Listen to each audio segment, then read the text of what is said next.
Hello, and welcome to the sixth episode of Privacy Lawls, a podcast where we talk about privacy and have some laughs along the way. I'm your host, Donata Strang-Skillrud, and today we'll be talking about the differences and similarities between two concepts that are very frequently mixed up, privacy and security. And today I'll be interviewing Jody Westby. Jody is an attorney, a member of the District of Columbia, Pennsylvania, and Colorado bars. Jody is the CEO of Global Cyber Risk LLC, where she draws upon a unique combination of technical, legal, policy, and business experience and provides consulting and legal services in the areas of privacy, security, cyber governance, incident response, and digital asset management. Jody serves as co-chair of the American Bar Association's Privacy and Computer Crime Committee, is a co-chair of the ABA Cybercrime Committee, and she serves as a vice chair of the Association of Computing Machinery's U.S. Technology Policy Committee. Jody also hosts the Association for Data and Cyber Governance's Privacy and Cybersecurity podcast, which is a must listen for anyone interested in privacy and cybersecurity. So, Jody, thank you so much for agreeing to be on the podcast today. It's great to have you here. Can you please tell us a bit more about your career and how you got interested in privacy and cybersecurity? Donata, thank you so much for inviting me to be on your podcast. It's fun to be a guest instead of asking all the questions. Yeah, so I began my career a long time ago in the IT industry, and I spent 10 years in the IT industry doing everything from operations to programming to systems analysis and then database administration. So then I became a lawyer. And when the internet came about, everyone would say, go talk to her. She knows computers.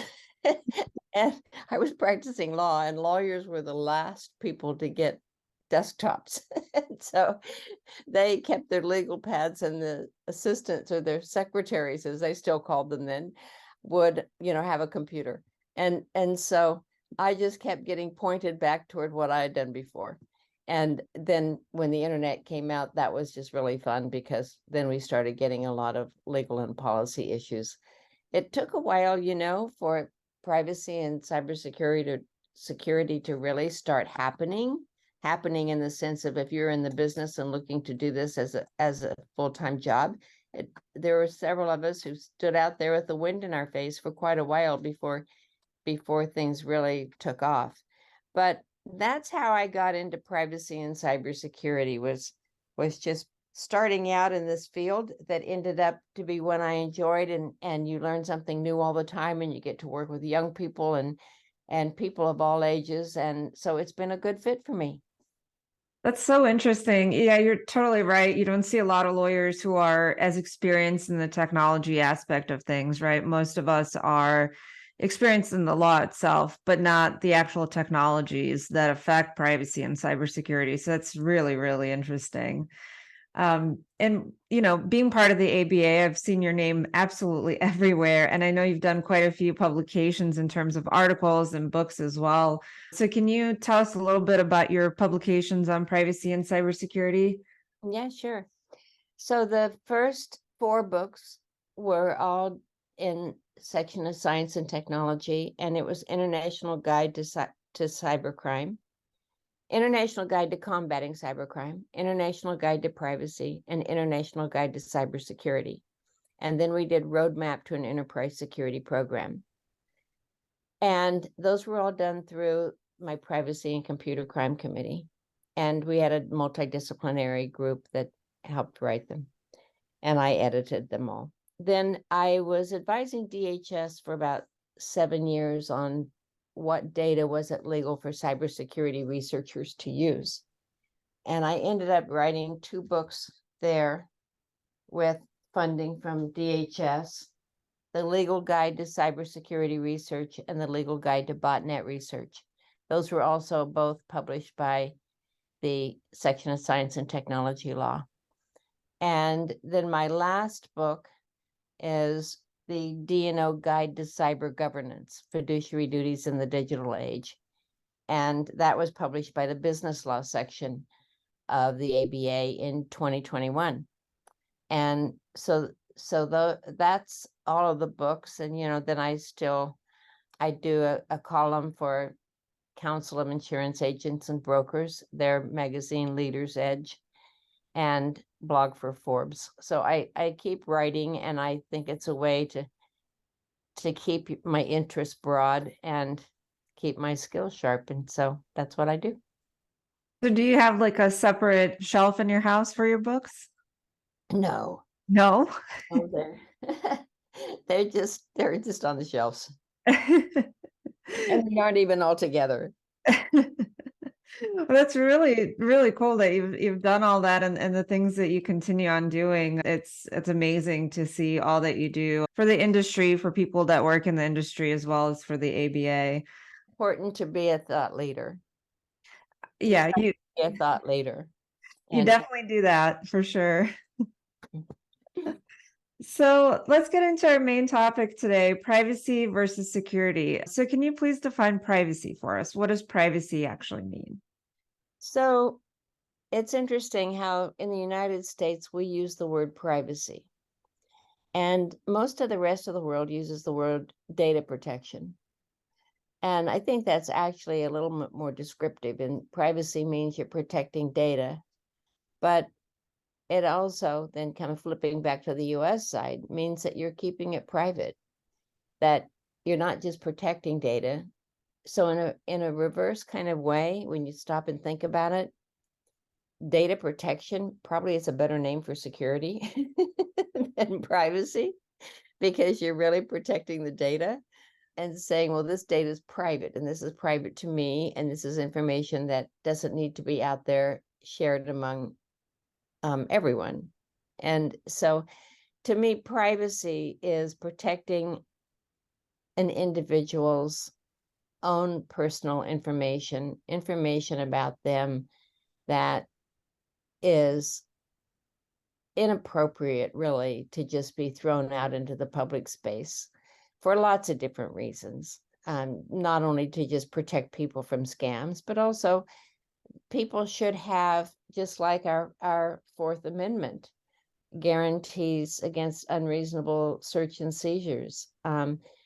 We should have a space, a personal space that is our private space, that we can choose then to keep our information private and make those choices ourselves, and not have other entities, whether it's a doctor's office or a company that you've worked for, or an outfit that you just bought something from, make those decisions for you. Absolutely. I think that's totally correct, in that in privacy, we can kind of choose what information we share with who and what interactions we want to have with who. Do I want email marketing or text messages from this company? Or do I want this advertiser to track me as I use different websites? Yeah. Yeah. I mean, you're right. That's interesting. It's not only just what you share, but it's what you want to also be bothered with.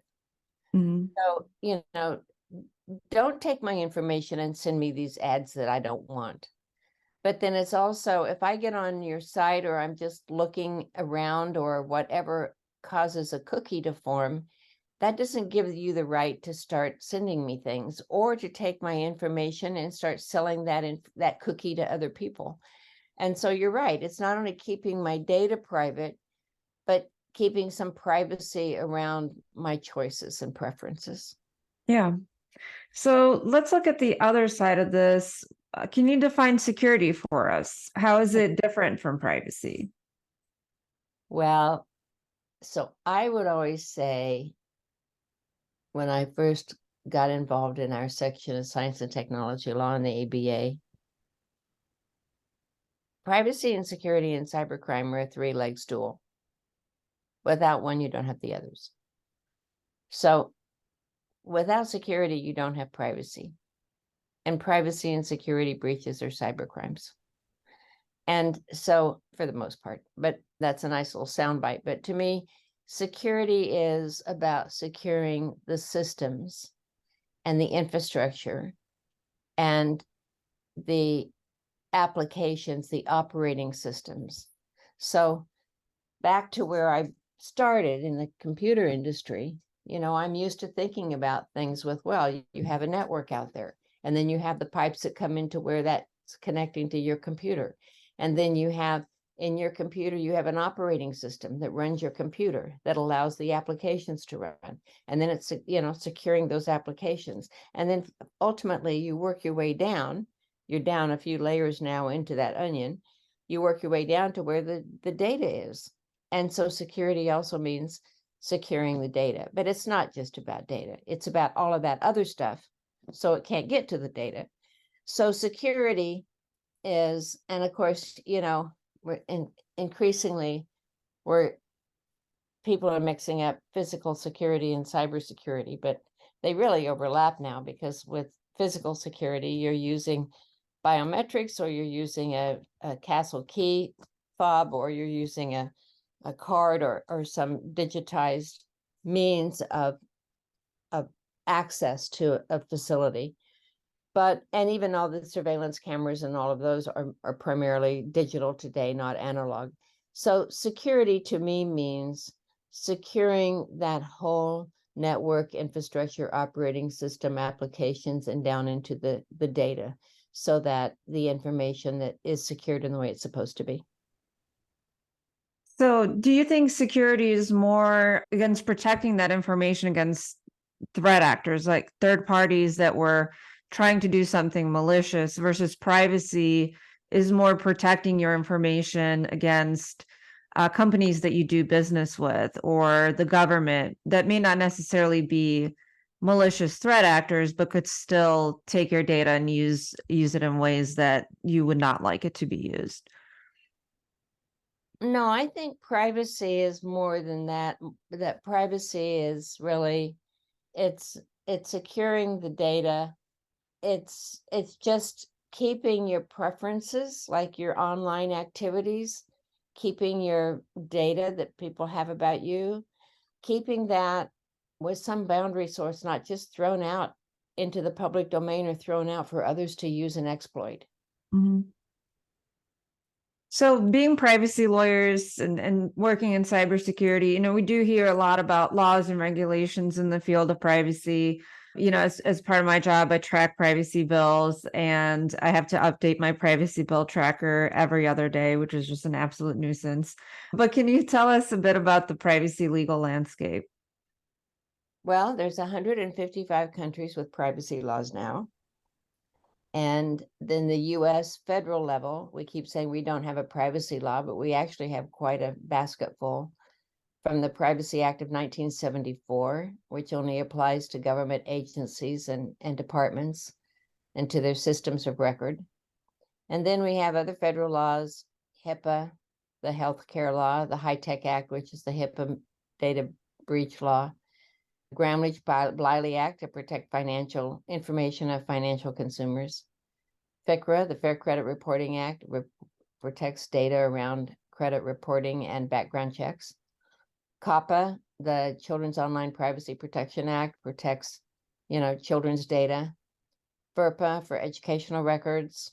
CAN-SPAM, which really protects against getting spammed by a lot of well-intended merchants as well as criminals.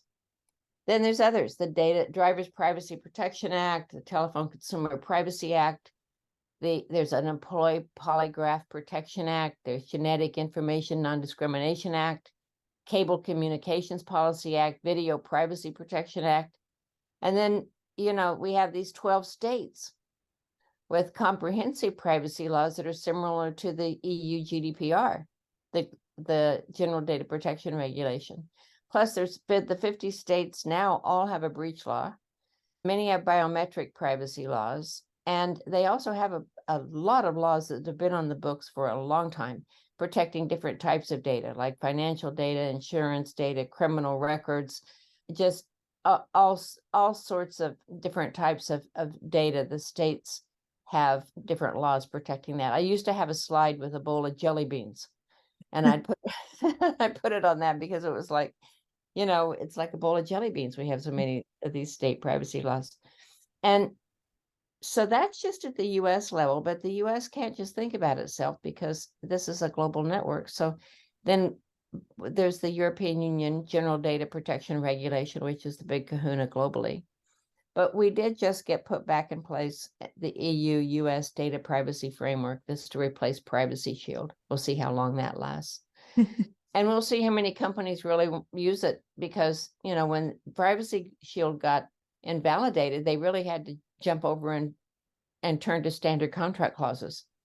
And when they've done that, why go back? But then there's the EU e-privacy directive. It's pending as a regulation that has confidentiality of electronic communications, including like non-personal data, such as machine-to-machine data, that's IoT data, and data on public Wi-Fi and cookies. So that directive covers that. Canada has a law similar to the GDPR, so does Brazil.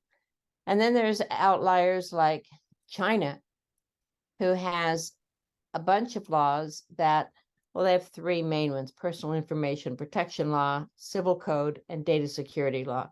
And the personal information protection law, though, has extraterritorial jurisdiction, and it says you need informed consent to transfer data abroad. The civil code even has additional requirements for laws or regulations for specific industry sectors.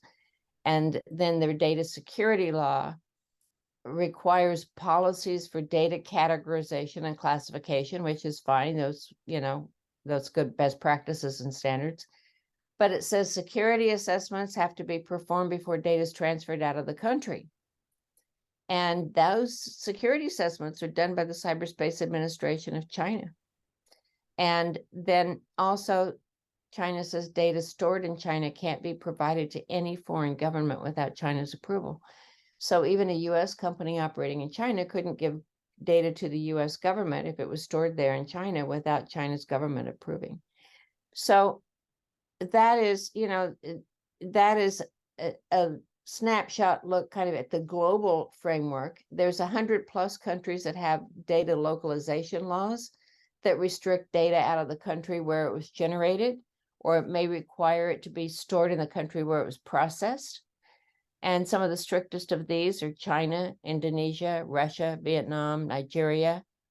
And so the privacy legal framework globally, no wonder privacy lawyers are continually having busy practices.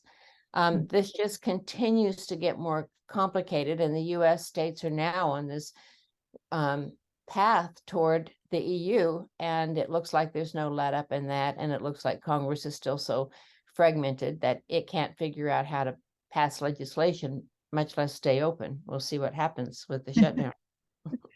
That's so true. I think we have this state patchwork and it could be resolved by Congress potentially. But there seems to be very little to no hope of that. But let me kind of circle back really quickly to what you said is the EU-US data transfers framework. How long do you think that will last? I remember when it first came out, I made this meme of basically Max Schrems just looking from a bush, coming out from a bush and rubbing his hands because he's excited to get that stricken down again.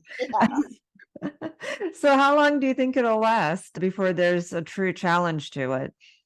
Oh, how long will it take for him to file another suit? Yeah. And how long will it take for the Court of Justice of the European Union to deal with that? And I don't know. I mean, look, it's not all our deficiencies. They were making hay over the things Snowden revealed and the capabilities of our intelligence agencies, but they've never asked their own countries what they do and how they comply. So that's kind of the joke, is the EU regulates the US because our Congress can't pass any laws. So we have a lot being pushed on us from overseas, and they have become quite good at it. And so I don't know what the Court of Justice of the European Union would do with the third Schrems case, but they're pretty savvy on this, and Shrims is very good, obviously, at making his arguments. And so it'll be closely watched by the privacy community. We'll see. Yeah, absolutely.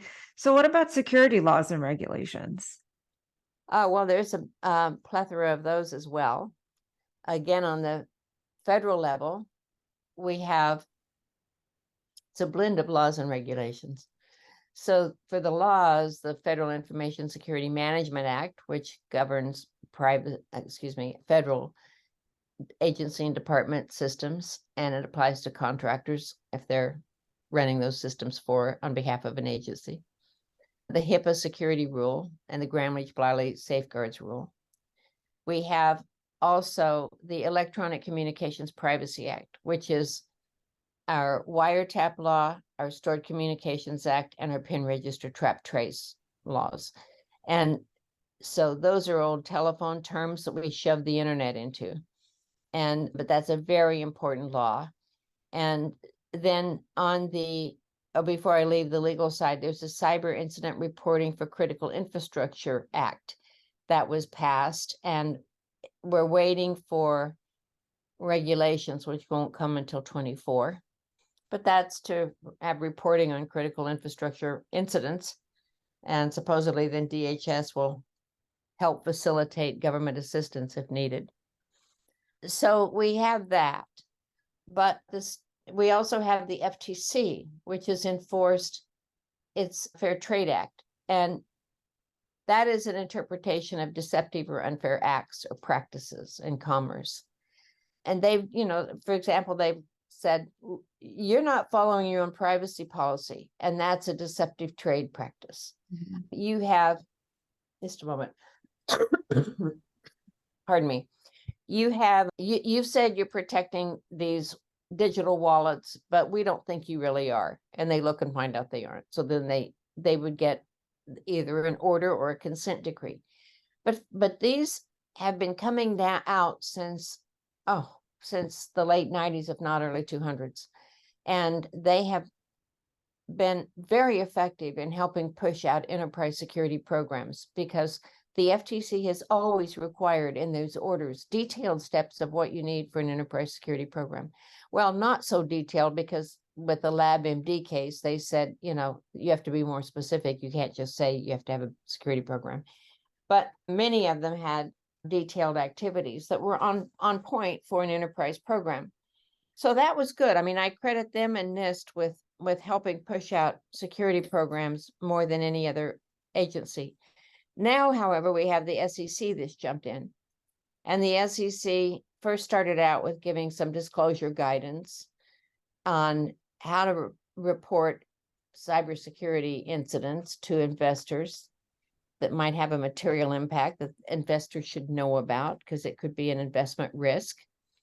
And then they had to put out more interpretive guidance of what's material mean.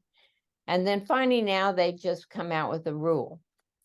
That is the Cybersecurity Risk Management and Disclosure Rules applies to all public companies.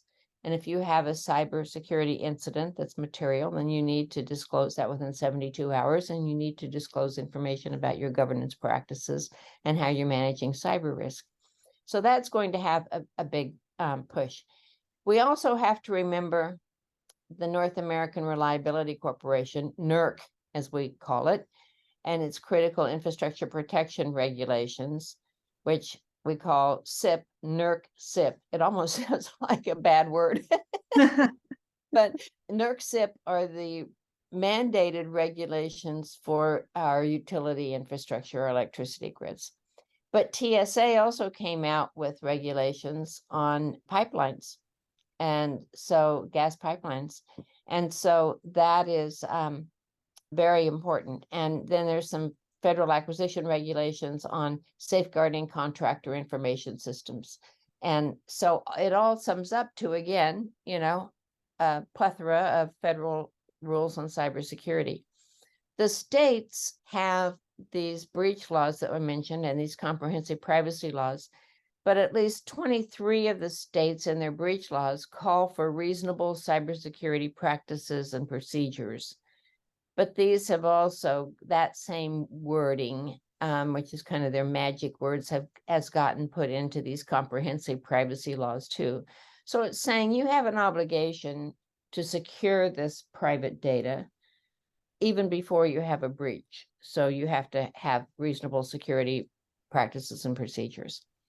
The New York Department of Financial Services came out with their Reg 500, I don't know how many years ago, 5 or 6. And that required all the institutions subject to their authority in the financial industry is quite broad. It includes insurance companies and a number of other lending and advisory firms, that they have to file a statement with the regulator signed by an officer stating that they reviewed their cybersecurity program and it's up to date. There's also the National Association of Insurance Commissioners, NIAC, that came up with a data security model law after New York came up with theirs. And that's been adopted in 18 states, and it's actually better than New York's law. New York is now amending theirs to, I think, more closely pick up some of the things that was in the NIAC model law. But all of those things are good because it's pushing out a framework that's consistent with best practices and standards and saying, here are the things you have to be doing.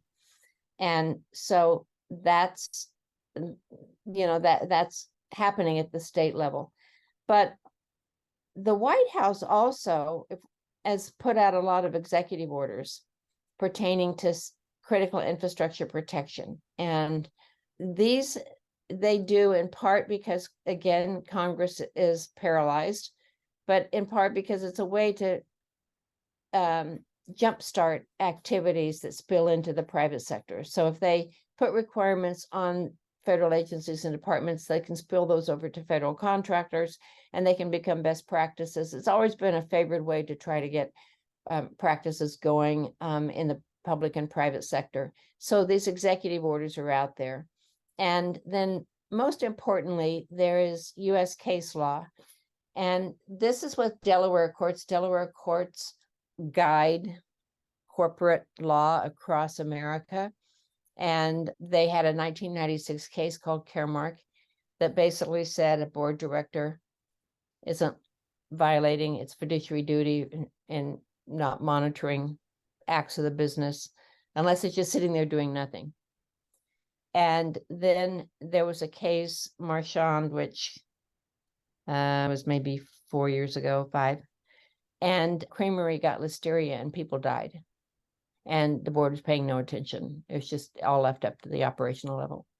So there's been that case plus several more that have come down. But the bottom line is experts agree, and I'm with them on this, that regulated industries and companies with a high level of compliance requirements, and that includes companies with privacy and cybersecurity requirements, that they need to implement board level oversight systems with appropriate information flows and reporting to enable the board to monitor those risks and keep their eyes on them and respond in a timely manner. They've also said directors and officers can be held personally liable if they are not doing this. This is all part of the fiduciary of loyalty and good faith oversight. And so that is, I think, combined with what the SEC is doing, is going to be a sea change at the board and C-suite level. I really think so too, because usually when fines are issued, let's say we have a groundbreaking fine of $50 million or something like that. I mean, to us, that seems like a lot of money, but to some of these companies, that's like half a day of operations, right? So having that personal responsibility, I think, will really, really change things because, CEOs don't want to go to jail and they don't want to get in trouble. They want to continue living their lives. So I think it will make a big difference. Yeah. And we shouldn't leave cybersecurity without mentioning the EU. You can't talk about privacy without talking about the EU because they control privacy and have ever since the Data Protection Directive came out in 95. But you have to pay attention to them because the European Union is divided into its directorates and they are well funded and they have a lot of bench in experts on topic areas, and privacy, cybersecurity are 2 of them. And they do what they say they're going to do, and it's well funded. So they had the 2020 EU cybersecurity strategy, and they've been implementing that. There's a new NIS2 directive, Network and Information Security Directive, and it has measures for a common level of cybersecurity across the EU. Plus, they put out guidelines. There's the Digital Operational Resilience Act that requires the financial sector to be more resilient. The EU Cybersecurity Act, they had ENISA over there, the European Network and Information Security Agency. It's now the European Agency for Cybersecurity. It was boosted and funded better for under this act. And that establishes a voluntary certification framework for products and services. And they're now looking at amending that and pending a certification for managed security service providers. They also have an EU Cyber Resilience Act. This is proposed. It's not adopted yet. For rules to ensure safer hardware and software. And smart devices will have to comply with the EU rules to be in the EU market. They have the European Cybersecurity Competence Network and Center, ECCC, to help the EU retain and develop cybersecurity technological and industrial capabilities. Okay, so what does this say? It says, watch out. American companies need to get their heads up and pay attention, and Congress does too.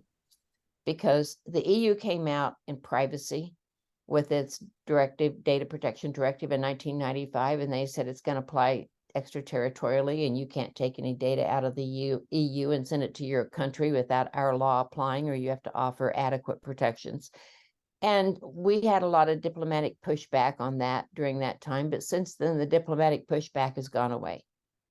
And the EU, when they come out with voluntary certification frameworks, well, watch out, because that could become mandated and a mandated framework.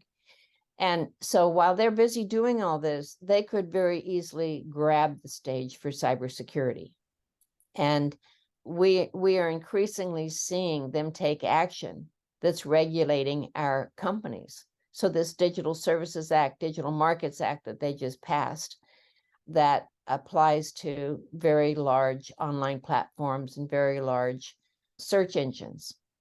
Well, they named those very large online platforms and the search engines. And guess what? They're all American companies except ByteDance, which is Chinese. And so, and there's Services Act, which applies to intermediary services, but that includes online marketplaces and all of that. It's not based on size. They also have special requirements for the very large ones. But they're over there enacting these laws that are applying to our tech companies. And we're doing nothing about it. Mm-hmm. So I think we have to really keep our eyes on cybersecurity before we wake up one day and see that the EU's controlling cybersecurity globally, not the US. Yeah, I think it's interesting. We've seen this in the last couple of weeks where Google has been sending out these notices to small companies that use their advertising services, saying that now Google is requiring you to have a cookie consent banner. So it seems like it's even trickling down. So, maybe it's initially applying to Google and Facebook and all of those large companies, but then they're implementing these requirements on their customers, which are much smaller as well. So it seems like it's all trickling down too. Yeah, that's a great point. So we have this mishmash of laws with privacy and security. Are these laws enough? Interesting question. No, we do need a federal privacy law. We need to stop this ridiculous situation we have going on in our country with privacy, because it's costing us at the global stage.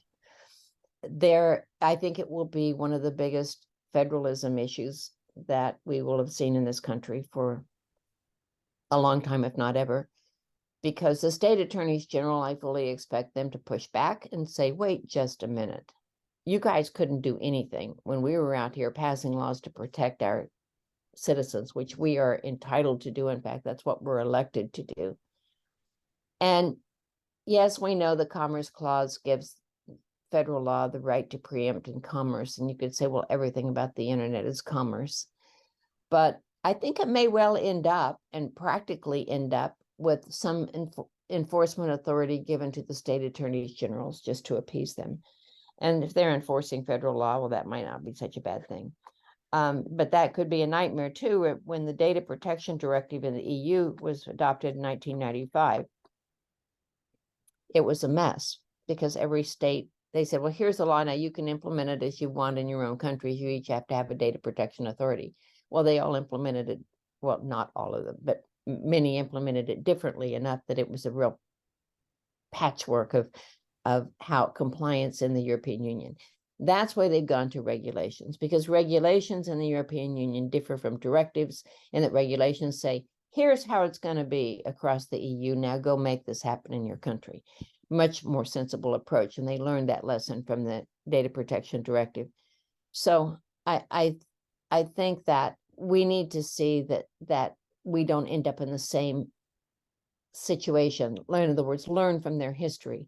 We don't need to have 50 states with 50 different ways of doing things, but we need to get some sort of uniformity where if at least it's here's US law, here's EU law, here are the major trading blocks, and then companies can figure out how to deal with that. But having this as fragmented as it is very expensive for companies, and it really can put them in compliance binds. Absolutely. I really think it's just a mess. And, we get these laws that are passed on a state level. There's differences between them. You have to resolve the conflicts, and then you get regulations, which create even more conflicts for compliance. And it's very, very difficult. But hopefully we can get something someday. But thank you so much for sharing your insights into the differences and similarities between privacy and cybersecurity. So one more item that I wanted to quickly touch on is the California Delete Act, which has been recently in the news. Hasn't been signed yet, but can you tell us a bit more about this act and why it's important? Well, as California leads, of all the states, California leads. Whatever they do, then others follow. They were the first to have a breach notification law. They were the first to have a comprehensive privacy law. And so this would amend certain aspects of their existing data broker registration law. It's called the 2019 Act. And it empowers this new California Privacy Protection Agency. California is the first state to have its own regulatory agency on privacy. But it would empower the CPPA, as it's called, to develop a system so consumers could make a single data deletion request that's binding on all data brokers registered in California. So it's a way to try to save the consumer a lot of steps that frankly are futile steps, because you just can't ever quite take enough of them. Maybe if you do it every day before you retire. So they're trying to, this is a first approach. I mean, it only applies to the data brokers, but it's an approach where they're trying to help people rein in this massive exploitation of data. Mm-hmm. Yeah, I really wish we had that here. So I live in Illinois, and we don't have this. And I mean, I get calls at least 5-6 times a day, and text messages 5-6 times a day asking if I need business loans, which is not something that I've ever inquired with anybody about. And it's just, somebody is selling my data to all these companies who are offering this service, which I don't want. And there's no way to stop it. I mean, even if you tell them, stop or stop messaging me, there's like 30,000 other ones that will message you 5 minutes later. So I think it could be huge for people to stop the sale of their data and hopefully stop some of this spam. Exactly. Well, Jody, thank you so much for being here. Thank you so much for sharing your insights with us. And for anyone listening, definitely make sure to subscribe so you don't miss our next episode. Thank you, Donata.